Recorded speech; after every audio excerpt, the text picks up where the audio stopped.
সুপ্রভাত বন্ধুরা, তোমরা কেমন আছো? আশা করি সকলে ভালো আছো। আমরাও খুব ভালো আছি তোমাদের আশীর্বাদে। ডিকারজি লাইফস্টাইলে আরও একটি সুন্দর ব্লগ নিয়ে চলে আসলাম তোমাদের সামনে। 2025কে বিদায় জানিয়ে 2026কে স্বাগত জানিয়ে ডিকারজি লাইফস্টাইলে তোমাদেরকে সকলকে আন্তরিক ভালোবাসা এবং শুভেচ্ছা। তো দেখো, সকাল সব কিছু বাসি কাজ সেরে বিছানা গোছাতে চলে আসলাম। কেন বলো তো, বিছানাটাই লেট করে গোছাতে হয়, কেননা ছেলে এখন ঠান্ডার দিন স্কুল নেই, টিউশন নেই, এই জন্য ও লেট করে ওঠে। আর আমিও ওকে ডাকি না, এই জন্যই ওকে লেট করে তুলি আর বিছানাটা লাস্টে গোছাতে হয়। তো বিছানাটা গুছিয়ে নিয়ে সমস্ত কাজ মোটামুটি আমার শেষ, তোমাদের সঙ্গে আর সেভাবে শেয়ার করিনি। তো দেখো তোমাদের কীরকম লাগলো আমার বিছানা গোছানোটা। বেড কাভারটা অনেক দিন হয়ে গেল, এখন পুরনো হয়ে গেছে, কালারটা কিন্তু নষ্ট হয়নি বেড কাভারটার। তো যাই হোক, ছেলের জামা কাপড়গুলো খুলে রেখেছে, এগুলো কিছু ভাঁজ করে রাখবো। আর ভাবছি যে কিছুটা ধুয়ে দেওয়া যায় নাকি, তো দেখা যাক, যদি রোদ্রু ওঠে তাহলে ধুয়ে দেবো। ঠান্ডার দিনে এত প্রচুর জামা কাপড় হয় যে ঘরটা সব এলোমেলো হয়ে যায়। আর একটা যদি ওই পাশের রুমটা আছে, ওই পাশের রুমে রাখলেও কিন্তু মানে গুছিয়ে না রাখলে না, এলোমেলো করে রাখলে অনেকটা জায়গা লাগে। তো বিছানা গোছানোর সাথে ভাবছিলাম যে এগুলো একটু খুলে রেখেছে, তো এগুলো গুছিয়ে নেই। আবার এখন মোটামুটি বেলা হয়ে গেছে, 8টা সাড়ে 8টা বাজে। তাড়াতাড়ি এগুলো করে নিয়ে তোমার রান্নাঘরে যেতে হবে, কেননা মিস্ত্রি দাদারা চলে আসবে। আর দেখো, কবেই আমি এই শাড়িগুলো পরেছি, শাড়িগুলো কিন্তু পরিষ্কার করা হয়েছে, কিন্তু গুছিয়ে যে শুকে যে ঢুকিয়ে রাখবো এটা আর করা হয়নি। মানে এমনি গোছানো ছিল, নর্মাল গোছানো, কিন্তু ভালো করে গুছিয়ে যে রাখার গোছানোটা একটু অন্যরকম হয়, এমনি নর্মাল গুছিয়ে আলনার মধ্যে রেখেছিলাম। তো ওগুলোকে এবার ভালো করে গুছিয়ে একদম আলমারিতে ঢুকিয়ে দিয়ে তারপর ঘর থেকে বেরোবো। কারণ একবার যদি এগুলোকে গুছিয়ে বিছানায় রেখে বাইরের কাজে চলে যাই না, তাহলে আর এগুলো পরে আর গোছানোগুলো ঢুকাতেই ভুলে যাই। আবার ছেলে আসে, এলোমেলো করে ফেলে। আর পরিপাটিভাবে না গোছালে না আমার একদম ভালো লাগে না। ওই শাড়ি ভাঁজ করব, শাড়ির ভাঁজে আবার এলোমেলো হয়ে যাবে বা ভিতরটা কুচকানো থাকবে, এরকম করে ভাঁজ করলে আমার ভালো লাগে না। এই জন্য যখনই গোছাবো একদম পরিপাটি করে গুছিয়ে ঢুকিয়ে রাখলে আর কোনো টেনশন নেই। ছোটো বাচ্চা তো, ও কখন আসে কখন বিছানায় ওঠে কোনো ঠিক নেই ওর। তো এই জন্য ভাবছি আজকে অন্য কাজ বাদ দিয়ে আগে এগুলোকে ঢুকিয়ে রাখবো শোকেজের মধ্যে। কেননা এগুলো ওই যে বাইরে থাকলে না, কেমন একটা ধোয়ার জিনিস বাইরে রাখলে কেমন একটা ধুলো লাগে, আর এগুলো তো সব সময় ব্যবহার করি না। তো এই জন্যেই এগুলোকে সুন্দর করে গুছিয়ে রাখছি। তোমরা কমেন্ট করে বলো আমার কাপড় গোছানোগুলো কীরকম লাগে তোমাদের। এগুলো শুধু গোছালাম, তারপরে কিন্তু এগুলোকে আবার প্যাকেটিং করে তারপরে রাখতে হবে। কারণ প্যাকেটিং করে না রাখলে আমার মানে মনের তৃপ্তি হয় না। মানে প্যাকেটিং করে রাখলে আমার বের করলেই মনে হয় যেন একটা নতুন ভাব। এই জন্য আমি এগুলোকে প্যাকেটিং করে রেখে দিই, আর একটু ফ্রেশও থাকে প্যাকেট করে রাখলে, আর বুঝতেও পারি কোন প্যাকেটে কোন সাইডে আছে। আর দেখবে প্যাকেটে না রাখলে না, এমনি যদি সুকেজের মধ্যে রাখা যায় বা গোদরেজে রাখা যায়, তাহলে একটা টানতে না আর একটা বের হয়ে আসে। এই জন্যই প্যাকেটিং করে রাখবো। আর এটা তো নর্মাল এমনিতেই বাড়িতে ইউজ করি, এই জন্য এটা এমনি ভাঁজ করে টেবিলে রেখে দেবো। তো যাই হোক, এখন দেখেছি যে বাইরে অনেকটা রৌদ্র উঠে গেছে। জামা কাপড়গুলো গোছালাম ঠিকই, এখন দেখছি রৌদ্র উঠে গেছে, তো ভাবলাম যে ধুয়েই নেই। কয়েকটা গুছিয়ে ফেলেছিলাম, এই যে চাদরগুলো, ছেলের জামাগুলো, তো এখন ভাবছি রৌদ্র উঠেছে তো ধুয়ে নেই। ও পিসিমণির বাড়িতে গিয়ে ইউজ করেছে, তো রৌদ্র ছিল না জন্য আমি ধুইনি। তো রৌদ্র উঠেছে, তো এখন ভাবছি যে ধুয়ে দিই, তাহলে শুকিয়ে গেলে একবারে প্যাকেটিং করে রেখে দেওয়া যাবে। আর কলের পাড়টা আগেই পরিষ্কার করে নিয়েছি, তোমাদের সঙ্গে শেয়ার করা হয়নি। তো এগুলো আগে ভিজিয়ে রাখি, বাদবাকি কাজ করলে না তাড়াতাড়ি হবে। ভিজিয়ে রেখে কিন্তু আমি এর ফাঁকে বাড়িতে মিস্ত্রি এসেছে, ওদেরকে চা করে দিয়েছি। দেওয়ার পরে এই যে ধুইতে চলে আসলাম, মিস্ত্রিদেরকে চা দিয়ে নিলাম। তাহলে আমার এগুলো ভেজানো অতক্ষণে হয়ে গেছে, এখন ধুয়ে দেবো। আর রৌদ্র যেহেতু উঠেছে, এই রৌদ্রটাকে কাজে লাগাতেই হবে, কেননা এই সময় যদি এগুলো না ধুই তাহলে আবার কখন আকাশ খারাপ করে দেয় তখন আবার ধোয়া হবে না। কত যে জামা ওর, সোয়েটার, গেঞ্জি, মানে এই কদিন থেকে শুধু পাল্টে পাল্টে পরা হচ্ছে, সব জমিয়ে রাখা হচ্ছে। রৌদ্র নেই, যে নাইটিগুলোই ঠিকঠাক শুকোতে চায় না, আর তো সোয়েটার গেঞ্জি এগুলো তো শুকোতেই চায় না। তো দেখো আমার মোটামুটি কিন্তু ধোয়া শেষ হয়ে গেল। ধোয়া শেষ করে ভাবলাম চায়ের বাসনটা একবার মেজে নিয়ে তারপরে মেলতে যাব। এই জন্য চায়ের বাসন নিয়ে বসে পড়লাম মাজার জন্য, কারণ যেহেতু মোটরটা চলছে তো চায়ের বাসনটা মেজেই নেই। আর এখন যে কি হয়েছে কলটা, এর আগের ব্লগেও বলেছি তোমাদেরকে হয়তোবা, যে কলে না জল থাকে না, কলটার সমস্যা হচ্ছে। কলে জল তুলেছে যেহেতু, তো মোটরের জল বেরোচ্ছে, এই জন্য আগে জলের কাজটা শেষ করে নিয়ে তারপর জামা কাপড়গুলো শুকোতে দিতে যাব। শুকোতে দিতে গেলে পুকুর পাড়ে যেতে হবে, আর এদিকে যদি কলের পাড়ে বাসন রেখে যাই এদিকটা ঘেরা নয়, এই জন্য যদি কুকুর চলে আসে, এই জন্যেই ভাবলাম যে আগে বাসনগুলো ধুয়ে নিই। তো এবার চললাম পুকুর পাড়ে জামা কাপড়গুলো মেলে দেওয়ার জন্য।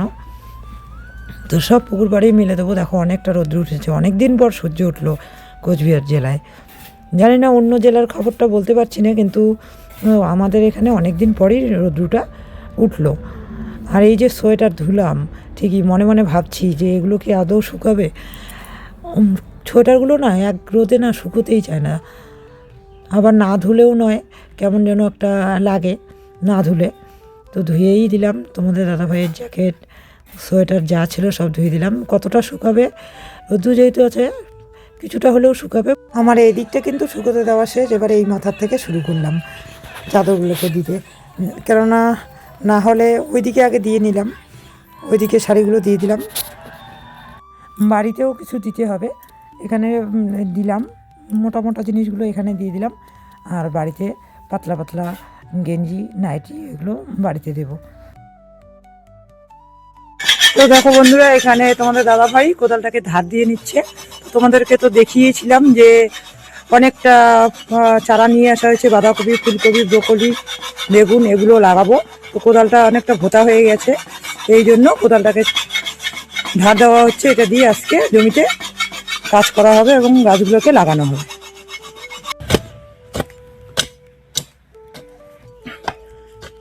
তো দেখো বন্ধুরা, এখানে তোমাদের দাদাভাই শুকনো গোবরটাকে কুপে কুপে একদম নরম করে নিচ্ছে। কেন বলো তো, এই গোবরটা আমরা যে চারা গাছগুলো এনেছি সেখানে চারা গাছের গোড়ায় দেবো এবং জমিটাকে উর্বর করে নেব। তো দেখো এখানে এই যে আমাদের যে গরু আছে, সেই গরুর যে গোবরটা আমরা এখানে ফেলি, এই যে দেখো এগুলো হচ্ছে কাঁচা গোবর, মানে রিসেন্ট যেগুলো বাসনা করেছে।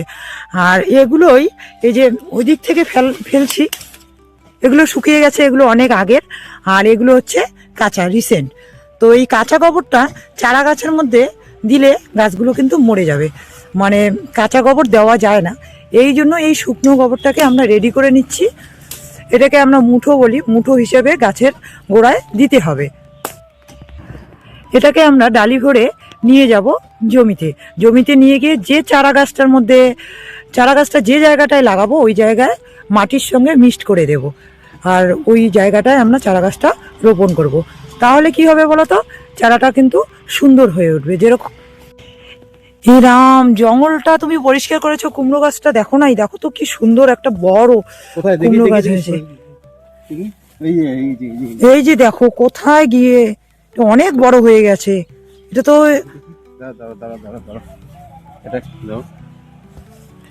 এত বড় হয়েছে কুমড়ো গাছটা, আমরা কিন্তু কুমড়ো চারাটা লাগাইনি, দেখো কি সুন্দর।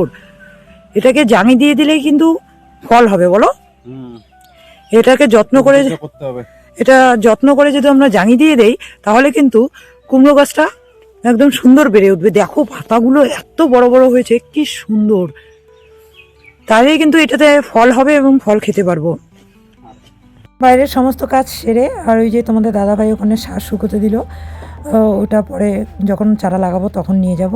সেরে স্নান সেরে চলে আসলাম রান্নাঘরে, মাছ ভাজা বসিয়ে দিলাম। আজকে মাছের তরকারিটা একটু অন্যরকম করে করব। এটাকে আমরা পাঙাশ মাছই বলি, তো পাঙাশ মাছের তরকারি বানাবো। তো যাই হোক, তোমাদের সঙ্গে শেয়ার করছি। দেখো পেঁয়াজটাকে আমি লাল করে ভেজে নিলাম, ভেজে নেওয়ার পরে আমি এখানে মশলা যে করে রেখেছি ওই মশলাটা দেব। এখানে জিরা, আদা, শুকনো লঙ্কা, তারপরে রসুন সব কিছুই দিয়েছি। এটার একটু কারি কারি বানাবো আর কি, ডিমের কারি যেরকম হয়। এই পাঙাশ মাছটা না মশলা দিয়ে করলে বেশি ভালো লাগে। তো একটু জল দিয়ে কষিয়ে নেব। কষিয়ে নিয়ে তারপরে একটুখানি ঝোলের জল দেবো। দেওয়ার পরেও কিন্তু ঝোলের জলটাকে শুকিয়ে নেব। তো স্বাদ মতো নুন দিয়ে নিচ্ছি, হলুদ দিয়ে নেব। এই ভিডিওটা না ভয়েসটা দিয়েছিলাম, কিন্তু বাইরের মিস্ত্রি কাজ করছিল, শব্দতে না ভয়েসটা একদম বাজে আসছিলো। এই জন্য মিউট করে দিয়ে আবার তোমাদের সঙ্গে বসে বসে ভয়েস দিচ্ছি আর কি। তো এখানে দেখো লবণ হলুদ দিয়ে দিলাম। এটাকে একদম ভালো করে ভেজে নেব। ভেজে নেওয়ার পর এখানে আমি একটুখানি জল দিয়ে নেব, কারণ ঠিকঠাক মতো জল দিয়ে নিলে কী হবে, জলটা ফুটে উঠবে। আর মাছের ঝোলটা এই দেখো মশলাটা কিন্তু কি সুন্দর গ্রেভি হয়েছে। যে অল্প একটু জল দিয়ে নিলাম। জল দিয়ে নিয়ে এখানে এবার আমি মাছগুলোকে দিয়ে দেব। মাছগুলো যাতে ওই মশলাতে জাল করলে যাতে মাছের ভিতরে মশলাটা চলে যায়, এই জন্য একটু জলটা বেশি দিয়েছি। কেন বলো তো, এটা যখন মাছটা সিদ্ধ হবে তো মাছগুলো কিন্তু মাছের মধ্যে মশলাগুলো ঢুকে যাবে আর টেস্টফুল হবে। এইভাবে পাঙাশ মাছ রান্না করলে প্রচণ্ড টেস্টি লাগে। হ্যাঁ, আবার কাটা ফেলে পিস পিস করে মাংসের মতো করেও এই মাছটা রান্না করা যায়। দেখো একদম কিন্তু শুকিয়ে গেছে, কি দারুণ হয়েছে কিন্তু। আর এটা যেহেতু তেল জাতীয় মাছ, তো এই জন্য খুব টেস্টফুল হয়। তো মাছের পিসগুলোকেই আগে নামিয়ে নিচ্ছি। নামিয়ে নিয়ে তারপরে এই যে মাখা মাখা মশলাটাও নামিয়ে নেবো। দেখো অল্প একটু কিন্তু একদম পুরো গ্রেভি করে রান্না করেছি। এই যে নামিয়ে নিলাম। আর ডাল রান্না করেছি, ঘন্ট রান্না করেছি, আর সিম আলু ভাজা করেছি। ওগুলো আর তোমাদের সঙ্গে শেয়ার করা হয়নি। এদিকে মিস্ত্রি দাদাদের খেতে দিয়েছি। দেখো এদিকে দাদাভাই এবার মেঘাকে নিয়ে এসেছে। তো দাদা চলেই গেল। কাজ কতটা হচ্ছে দেখো, বাড়ির কাজ কিন্তু চলছে। এই দিকটা মাটিটা এখনও ঠিকঠাক করে করা হয়নি। তো দেখো লাস্টে আমরা দুজন বসে পড়লাম। ছেলেকে খাইয়ে দিয়েছি, ও শুয়ে পড়েছে, রেস্ট নিচ্ছে। খাওয়া দাওয়ার পরে ও দুপুরে একটু ঘুমানো অভ্যাস আছে, এই জন্য ও ঘুমিয়ে পড়েছে।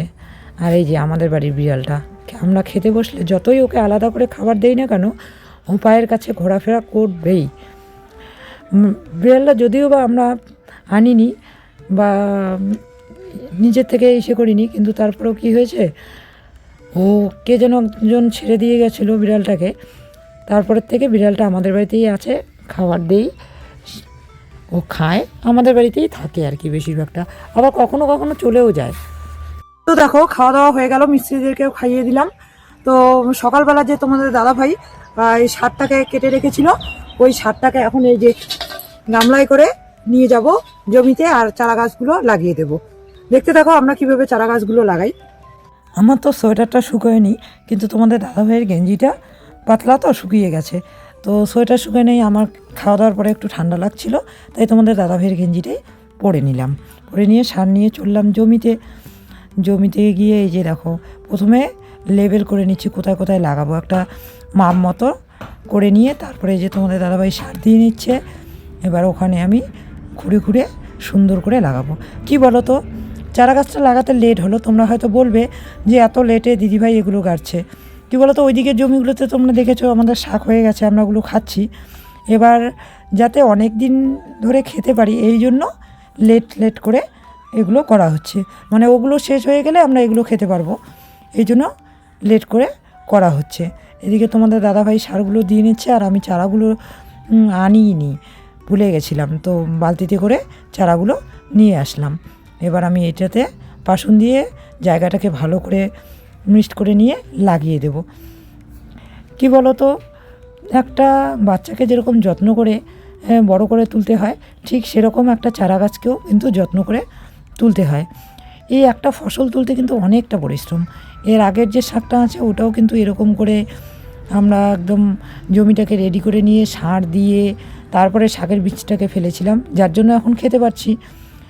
তো শ্রম দিলেই তার পরিপ্রেক্ষিতে কিছু না কিছু তো পাওয়া যাবেই। তো আমি এখানে লাগাচ্ছি কিন্তু এখন বাঁধাকপিগুলো আগে। বাঁধাকপি যেহেতু 2 দিন আগে এনে রেখেছে, দেখো পাতাগুলো অনেকটা লাল লাল হয়ে গেছে, কিন্তু কিছু হয়নি। ওই যে কলের পরে ড্রেনের ওই দিকে রেখেছিলাম। তো এগুলো লাগিয়ে নেব। আর কি বলো তো, তখন এগুলো যখন উঠবে তখন হয়তো বাঁধাকপি ফুলকপি সেরকম একটা দাম থাকবে না, তবুও ঘরের কাছে বাজার হলেও দেখবে অনেক সময় টাকা পয়সা হাতে থাকে না বা যাওয়ার লোক থাকে না। আর তোমাদেরকে আমি আগেই বলেছি, আমি কিন্তু কখনো কাঁচামাল বাজার বা মাছের বাজার এগুলোতে যাই না, যেহেতু তোমাদের দাদাভাই বাড়িতে থাকে, কৃষিকাজ করে, তো আমার যাওয়ার প্রয়োজন হয় না, তোমাদের দাদাভাই বাজার করে নিয়ে আসে। যদি তোমাদের দাদাভাই বাইরে থাকতো তাহলে হয়তো বা আমার যেতে হতো বাজার করতে। এই কিছু কিছু কাজ আছে যেগুলো আমার যেতে হয় না, যেমন ধান ভাঙানোর জন্য ও যেতে হয় না বা ভ্যানকে ডাকতে হয় না, এগুলো তোমাদের দাদাভাইকে আমাদের স্কুটির মাঝখানে বসিয়ে নিয়ে যায়। আর বাকি কাজগুলো তো করতেই হয়, একটা বাড়িতে কত ধরনের কাজ থাকে, সবজি আনা আর কি এমন কাজ। এটা লাগালাম এই কারণেই, এই যে পরে ঘরের কাছে থাকলে, হাতের কাছে থাকলে, নিজে থাকলে যে কোনো সময় একটু টুক করে জমি থেকে নিয়ে গিয়ে খাওয়া যাবে, এই জন্যই লাগালাম, লেট করেই লাগালাম এটা। কারণ এখন তো যেগুলো আছে ওগুলো খাচ্ছি, আর পরে যখন এগুলো হবে তখন আবার এগুলো খেতে পারবো। তো বাজারে না গেলেও চলবে, যতটুকু সেভ হয় ততটুকুই আমাদের পক্ষে ভালো, যেহেতু আমরা কৃষিকাজ করে চলি, তো কৃষির উপর ডিপেন্ড, তো সব সময় কিছু না কিছু লাগাতেই থাকি। তো সবটাই তোমাদের সঙ্গে শেয়ার করব, কখন আমরা কি লাগাই। বিক্রি করার জন্য কিন্তু এগুলো লাগাচ্ছি না, এগুলো জাস্ট খাওয়ার জন্য লাগাচ্ছি, এই জন্য লেট করে হলেও কোনো ব্যাপার না। অনেক সময় এরকম হয় যে গ্রামের পরিবেশে এরকম হয় যে ডাল বসিয়ে দিয়ে লঙ্কা থাকে না, মনেই থাকে না বাজার করার কথা বলতে, তো তখন কী হবে, জমিতে থাকলে দৌড়ে গিয়ে দুটো লঙ্কা ছিঁড়ে নিয়ে গিয়ে রান্না করা যাবে। এই জন্য সব ধরনের চারা লাগানো হচ্ছে, লঙ্কা, বেগুন, বাঁধাকপি, ফুলকপি, ব্রোকলি সব কিছু লাগানো হচ্ছে, যাতে দু চারটা সমস্যায় মানে তোমাদের দাদাভাই যদি না থাকে বা বাজার করতে ভুলে যায় তখন এগুলো দিয়ে কাজ চালিয়ে নেওয়া যাবে।